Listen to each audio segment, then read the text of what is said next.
While I am in Tokyo, I desire to address a few words to you, and I have no doubt that you will give them due consideration.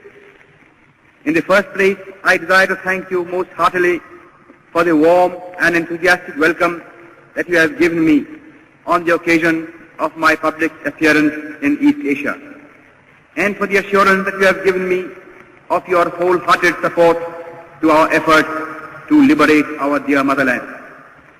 I feel overwhelmed at this manifestation of your burning patriotism and spirit of sacrifice. I have received numerous telegraphic and postal messages from you direct, while other messages I have read in the press.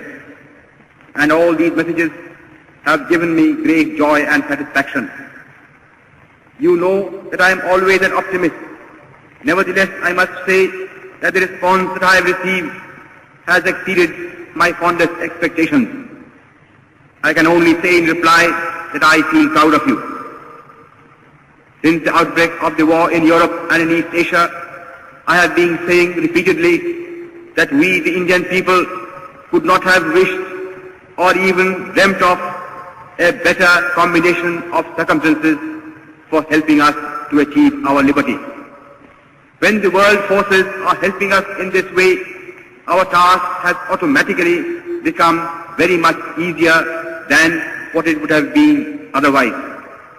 This fact should further strengthen our self-confidence and optimism and hearten us considerably in the fight that lies ahead of us. I am overjoyed to see that you have already realized that the responsibility of winning freedom does not rest merely on the shoulders of our countrymen at home. It is but natural that they should bear the brunt of the burden, and they have been doing so already. But at the same time, every Indian, no matter where he may be living at the present time, has a duty towards his country, and he must contribute his due share towards the final victory. I am convinced that India cannot hope to be free until all Indians living abroad perform their duty in this momentous world crisis.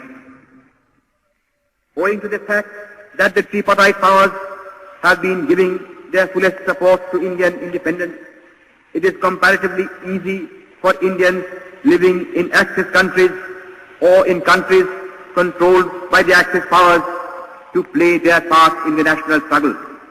Consequently, among those Indians who are now abroad, I expect that Indians living in Axis countries or in countries controlled by the Axis powers will render the maximum service to their motherland.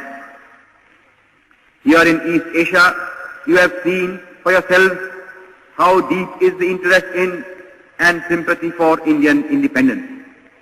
The readiness of the Imperial Japanese government and nation to render us any assistance in our national struggle that we may need has naturally lightened our task to a considerable degree. Consequently, there can be no possible excuse why any Indian in East Asia should not pull his whole weight in the present struggle. But though the Axis powers and Japan in particular are prepared to help us at any time and have been actually doing so already, the task of liberating India is ours and ours alone.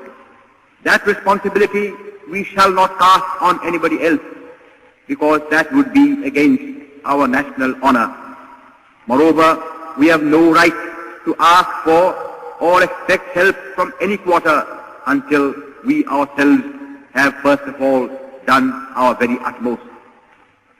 Our countrymen and our sisters and brothers at home have been doing their best in the circumstances in which they are placed. But the enemy is ruthless and desperate.